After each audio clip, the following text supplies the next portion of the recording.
Stroke പേഷ്യൻസിലുള്ള sitting balance. നമുക്കറിയാം stroke പേഷ്യൻസിൽ ഒരു സൈഡ് വീക്ക് ആകുമ്പോൾ ഇവരുടെ സിറ്റിംഗ് ബാലൻസിനെയും അത് വല്ലാതെ ബാധിക്കും. നമ്മളൊരു സ്ട്രോക്ക് പേഷ്യന്റിനെ ഇരുത്താൻ ശ്രമിക്കുമ്പോൾ തുടക്കത്തിലുള്ള സ്റ്റേജ് നമ്മൾ കണ്ടിട്ടുള്ളത് ഈ പേഷ്യന്റ് ഏത് ഭാഗത്തേക്കാണോ സ്ട്രോക്ക് അദ്ദേഹത്തിനുള്ള ആ ഭാഗത്തേക്ക് ചെരിഞ്ഞ് വീഴുകയോ ഇല്ലെങ്കിൽ പുറകിലോട്ട് ചെരിഞ്ഞ് വീഴുന്നതാണ് കണ്ടിട്ടുള്ളത്. ഇതിനെ പുഷർ സിൻഡ്രോം എന്നൊരു പേര് കൂടി നമ്മൾ പറയും. അത് എന്തുകൊണ്ടാണെന്ന് വെച്ച് കഴിഞ്ഞാൽ അദ്ദേഹത്തിന്റെ പെർസെപ്ഷന്റെ, അതായത് അദ്ദേഹത്തിന്റെ ബ്രെയിൻ ഈ സ്ട്രോക്ക് വന്നതിന് ശേഷം ഒരു മിഡ് ലൈൻ നമ്മൾ പറയും, അതിനെ പെർസീവ് ചെയ്യുന്ന രീതിയിലുള്ള ബുദ്ധിമുട്ട് കൊണ്ടാണ് അത് വരുന്നത്. ഈ കണ്ടീഷനെ എങ്ങനെ നമുക്ക് ട്രീറ്റ് ചെയ്യാമെന്നാണ് നമ്മൾ ഇന്ന് ഡിസ്കസ് ചെയ്യുന്നത്. നോർമലി സ്ട്രോക്ക് വന്ന പേഷ്യൻസിന് നമ്മൾ പറഞ്ഞുവല്ലോ ബലക്കുറവ് ഉണ്ടാവുന്നത്. അപ്പോൾ ബാക്ക് മസിൽ സ്ട്രെങ്തനിങ് അത് തന്നെയാണ് ഇമ്പോർട്ടന്റ് ആയിട്ടുള്ള ഒരു കാര്യം. ബാക്ക് മസിൽസും കോർ മസിൽസും, അതായത് നമ്മുടെ ഈ ഒരു ചുറ്റുമുള്ള മസിൽസിനെ സ്ട്രെങ്തൻ ചെയ്യുക.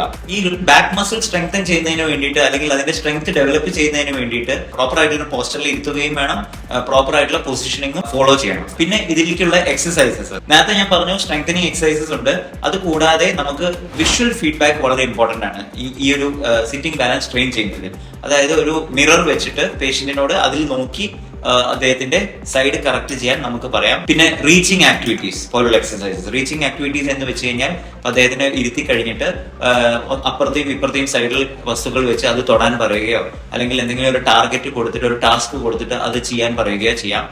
ഇത് കൂടാതെ നിത്യേനയുള്ള ജീവിതത്തിലുള്ള നമുക്ക് ട്രങ്ക് യൂസ് ചെയ്യുന്ന ആക്ടിവിറ്റീസ്, അതായത് ഈ ഒരു ഭാഗം ഉപയോഗിച്ചുകൊണ്ട് ചെയ്യുന്ന ആക്ടിവിറ്റീസ്, അതായത് കുനിഞ്ഞു നിന്നിട്ട് നമ്മൾ ബ്രഷ് ചെയ്യുന്ന പോലെയോ അല്ലെങ്കിൽ കുനിഞ്ഞു നിന്നിട്ട് എന്തെങ്കിലും എടുക്കുന്നത് പോലെയുള്ള ആക്ടിവിറ്റീസും കൂടി ട്രെയിനിങ്ങിന്റെ ഭാഗമായിട്ട്, അതായത് റീഹാബിലിറ്റേഷന്റെ ഭാഗമായിട്ട് ഇൻകോർപ്പറേറ്റ് ചെയ്യാവുന്നതാണ്.